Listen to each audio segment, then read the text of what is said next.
بسم اللہ الرحمن الرحیم۔ عزیزان من، تمام دیکھنے اور سننے والوں کو محمد صدام حسین کا سلام پہنچے۔ امید کرتا ہوں کہ آپ سب خیر و عافیت سے ہوں گے۔ ایک غلام تھا۔ ایک دن وہ کام پر نہ گیا تو اس کے مالک نے سوچا کہ مجھے اس کی تنخواہ میں کچھ اضافہ کر دینا چاہیے تاکہ وہ اور دل جمی سے کام کرے اور آئندہ غائب نہ ہو۔ اگلے دن مالک نے اس کی تنخواہ سے زیادہ پیسے اسے دیے، جو اس نے خاموشی سے رکھ لیے۔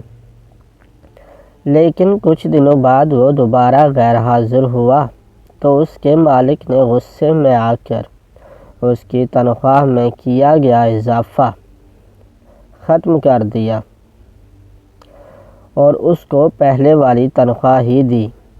غلام نے اب بھی خاموشی اختیار کی تو مالک نے کہا، جب میں نے اضافہ کیا تو تم خاموش رہے، اور اب جب کمی کی تو پھر بھی خاموش ہو کیوں؟ عزیزان من، تب غلام نے جواب دیا،